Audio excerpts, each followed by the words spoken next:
नमस्कार, मैं हूं जितेंद्र खिलनानी और आप देख रहे हैं हिंदुस्तान मेल न्यूज। अब होगी मुद्दों की बात सच के साथ। चलिए रुक करते हैं देश दुनिया और इंदौर शहर की कुछ बड़ी खबरों की ओर। द केरला स्टोरी मध्य प्रदेश में हुई टैक्स फ्री। सीएम शिवराज बोले, घिनौनी साजिश को लेकर उजागर करने वाली ये फिल्म बच्चों से बुजुर्गों तक सभी को देखनी चाहिए। मध्य प्रदेश सरकार ने द केरल स्टोरी फिल्म को टैक्स फ्री कर दिया है। राज्य के मुख्यमंत्री शिवराज सिंह चौहान ने कहा है कि यह फिल्म जिहाद, धर्मांतरण और आतंकवाद के घिनौने षड्यंत्र को उजागर करती है। भावुकता में जो बेटियां लव जिहाद के जाल में उलझ जाती हैं, उनके साथ कैसी दरिंदगी होती है और अंततः उनकी जिंदगी कैसे तबाह होती है, उस सच्चाई को फिल्म उजागर करती है। इसीलिए शिवराज सिंह चाहते हैं कि हर वर्ग को यह फिल्म देखनी चाहिए, ताकि फिल्म के द्वारा जो जागरूकता फैलाने की कोशिश की गई है वो ज्यादा से ज्यादा लोगों तक पहुंच सके। द केरला स्टोरी लव जिहाद, धर्मांतरण और आतंकवाद के षड्यंत्र को उजागर करती है, उसके घिनौने चेहरे को सामने लाती है। क्षणिक भावुकता में जो बेटियां लव जिहाद के जाल में उलझ जाती है, उनकी कैसे बर्बादी होती है ये फिल्म बताती है। आतंकवाद के डिजाइन को भी ये फिल्म उजागर करती है। ये फिल्म हमें जागरूक करती है। मध्य प्रदेश में पहले ही हमने धर्मांतरण के खिलाफ कानून बनाया है, लेकिन ये फिल्म जागरूक करती है। इस फिल्म को सबको देखना चाहिए, पालकों को भी देखना चाहिए, बच्चों को भी देखना चाहिए, बेटियों को भी देखना चाहिए। और इसलिए मध्य प्रदेश शासन इस फिल्म को टैक्स फ्री कर रहा है। 8 मई को विश्व थैलेसीमिया डे के रूप में मनाया जाता है। थैलेसीमिया डे के पूर्व आज कलेक्टर इलैयाराजा टी और इंदौर सांसद शंकर लालवानी के द्वारा चोइथराम हॉस्पिटल का दौरा किया गया और मरीजों से भी मुलाकात की गई। गौरतलब है कि चोइथराम हॉस्पिटल में थैलेसीमिया रोगियों के लिए एक वार्ड बनाया गया है। इस वार्ड का दौरा करने के लिए पहुंचे थे कलेक्टर इलैयाराजा टी एवं सांसद शंकर लालवानी। उन्होंने जानकारी देते हुए बताया कि थैलेसीमिया मरीजों की हर संभव मदद की जा रही है और आज हम यहां चोइथराम हॉस्पिटल में थैलेसीमिया मरीजों के लिए जो एक वार्ड बनाया गया है, इस वार्ड का निरीक्षण करने के लिए तथा इस वार्ड में और क्या कमी बाकी है, इस कमी को कैसे दूर किया जाए, इस उद्देश्य से हम यहां विजिट करने पहुंचे हैं। थैलेसीमिया को लेकर इंदौर के लोग और यहाँ के जनप्रतिनिधि बहुत ही सतर्कता और अलर्ट है। हर संभव मदद के लिए सदैव तत्पर तैयार रहते हैं। कोविड-19 के दौरान भी 25 लाख से अधिक की दवाइयां आम जनता में वितरित की गई थी। सब तीनों रहेंगे तो हम इस पे करेंगे और कैसे बेहतर कर सकते हैं, क्योंकि इंदौर एक ऐसा शहर है जो एक इनिशिएटिव लेता है और पूरे देश में उसकी चर्चा होती है।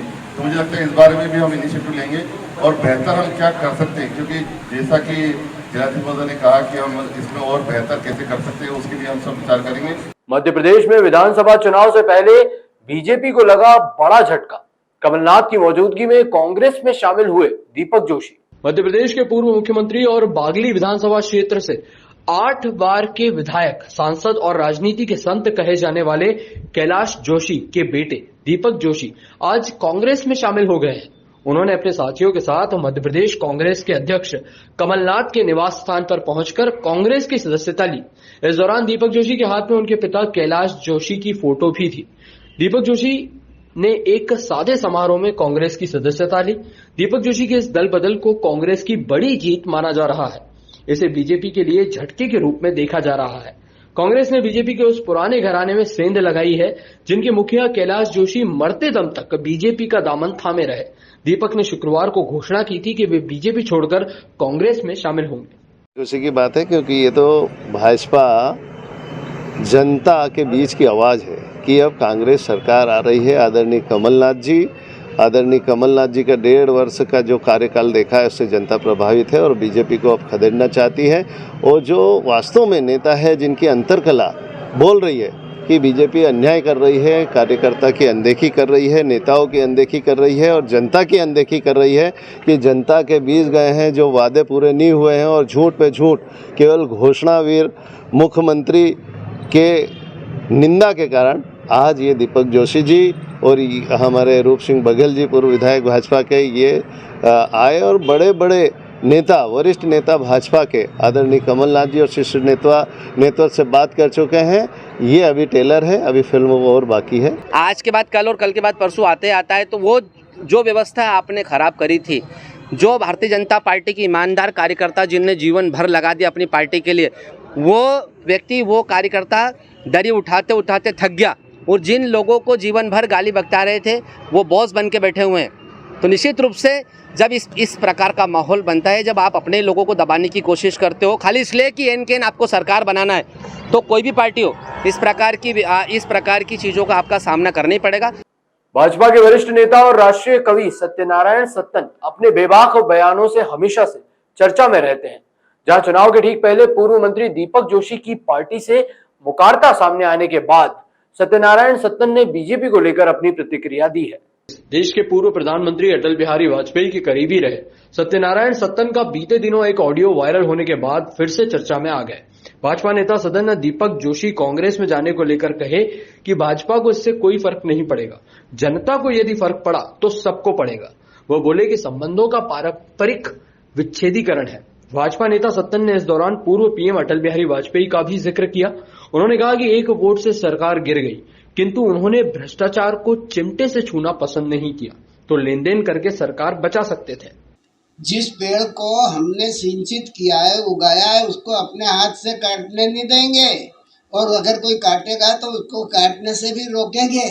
ये तो हमारा दायित्व है, धर्म है। लेकिन हमारे में अगर कहीं पर कोई कमजोरी दिखेगी तो उसको इंगित करने से भी नहीं चूकेंगे, और वो इंगित करना ही पाप हो गया मेरा। जो आप सब ये समझ रहे हो कि पार्टी विद्रोही हो गया या हो गया, नहीं, ना तो मेरे मन में किसी प्रकार की अभिलाषा है, ना कोई पद पाने के लिए ये कार्य मैंने किया है। सरकार ने साल 2000 से शुद्ध नर्मदा जलों को घरों तक पहुंचाने के लिए करोड़ों रुपए खर्च किए हैं। बावजूद इसके आज भी घरों में पहुंचने वाला नर्मदे के पानी में ड्रेनेज का पानी मिलकर आ रहा है, जिससे लोग बीमार हो रहे हैं। इस समस्या पर एक बार फिर से वरिष्ठ कांग्रेस नेता द्विवेदी मुखर हुए हैं। शहर के विभिन्न कॉलोनियों में ड्रेनेज युक्त पानी की समस्या कई समय से बनी हुई है। इसी के विरोध में प्रदेश Congress committee media panellist Pramod Kumar Dwivedi Sheikh Chilli ने पानी की बोतल का स्टॉल लगाया।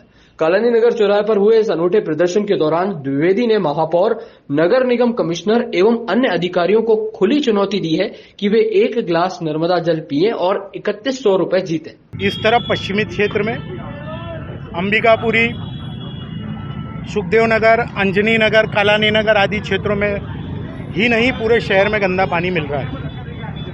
ये गंदा पानी आपके सामने है। जब नगर निगम के अधिकारियों को हम बोलते हैं कि गंदा पानी है तो बोले कुछ समय तक गंदा पानी आएगा। विधायक रमेश मेंदोला भारतीय जनता पार्टी के हैं, लाल बहादुर वर्मा जिन्होंने परिषद में सीधे सीधे मामला उठाया, अधिकारी और जनप्रतिनिधियों के बीच में लगातार झड़प हो रही है। आप पूरे शहर में देख लेंगे गड्ढे खुदे हुए हैं। आखिर में कुछ सालों से ही गंदा पानी क्यों रोज मिल रहा है। इसी तरह की और भी खबरों के लिए आप देखते रहिए हिंदुस्तान मेल न्यूज, जिसके लिए आप हमारे चैनल को सब्सक्राइब करना ना भूलिएगा।